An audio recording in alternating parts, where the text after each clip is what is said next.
Hey folks, welcome to Helen, Roscoe Yoga on YouTube. I hope you're well. In this short session, I'm going to show you some options for downward facing dog using one of our greatest props, most accessible props, the chair.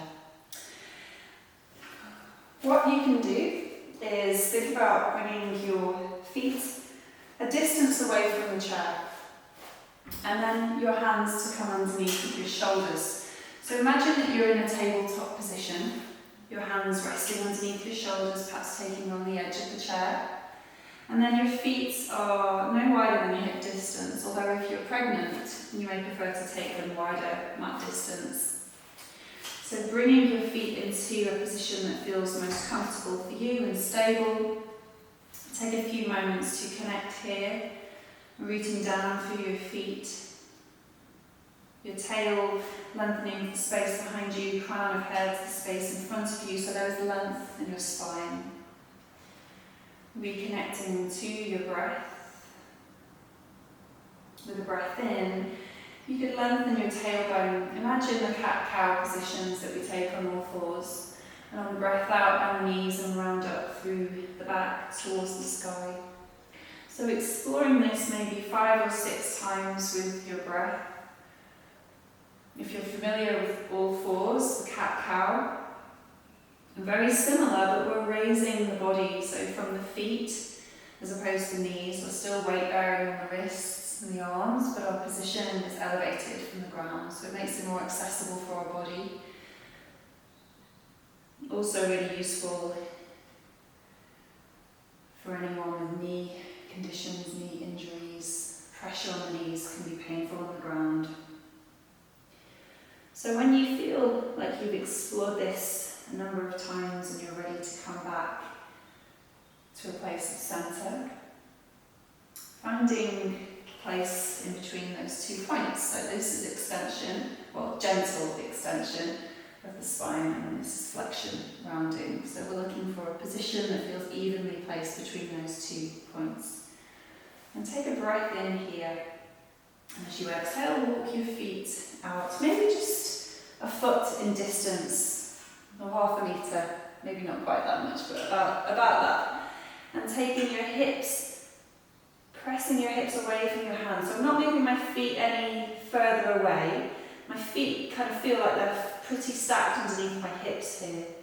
And then I'm going to take a breath in and walk forwards with the feet and come back into that tabletop position. And on the exhale, walk my feet back again. So I'm exploring as if I'm moving from tabletop to down dog. The knees can soften because I want to find that length along my arms, sides of the body, the rib cage, along the spine to the waist. And then the breath in, I find more of a neutral position for my body and my spine. This time as I go back, I just want to show you what we're not doing. So this is more of a plank position. Often people take the feet too far back, and then we are maybe relying too much on the hands, on the arms to take us and to be supported. There's a lot more effort going on in my core here at this point. So we're trying to find balance. Feet underneath the pelvis and then stretching the pelvis away.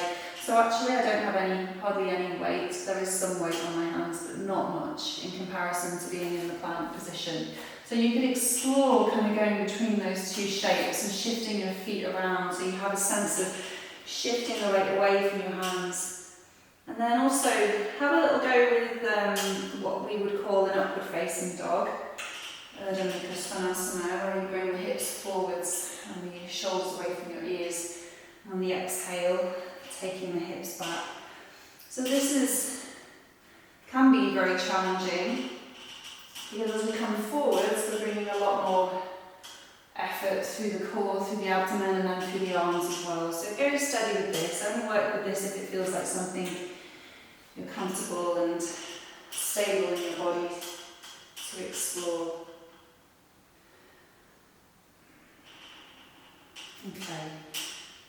Bring yourself forwards when you're ready, and then press through the feet. Inhale to rise. Invite your arms to soften. There's quite a lot going on there through your arms. There's just a few more variations that I'll show you. So as you settle for a few moments, just taking that time to observe Be with your breath. And then when you're ready to come back again, folding towards the chair, finding that tabletop position. And taking a breath in, and then exhale, walk your feet back again. Find length. Breathe in from your fingertips, lengthen along the arms, along the spine, through to the tailbone. Exhale down the legs, through your feet towards the earth. Stay with your breath for a few moments. And can you move your head in this position? Can you shrug your shoulders away from your ears? And if you'd like to explore a sense of release through the legs, kicking through one heel, place the foot down. Breath in, exhale, kick, inhale, exhale, the foot down. You could even let out a bit of sound through those releases. This is something you might like to try weight bearing on the ground as well with down dog, so just kind of exploring a release through the legs as you maintain the length and integrity of your spine. When you feel ready to pause and rest from this, walk your feet forwards. You might like to take a forward fold for a few moments. Just consider resting into a supported position. Ensure your head is supported. So if your head doesn't comfortably meet the chair, have some blankets there or some cushions. And remember the knees. We don't want to lock back through the knees. Just softening into the knees enables my spine to rest, enables my torso to rest, my head. If I push back through the knees,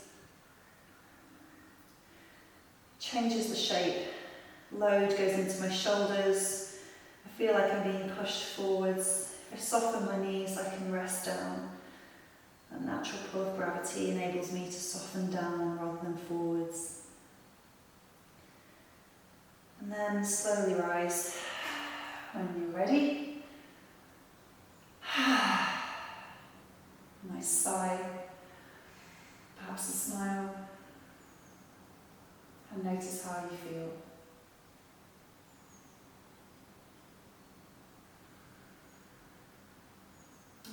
Thank you for joining me for this short exploration. I hope you enjoyed it, and please be sure to let me know how you got on. Thank you.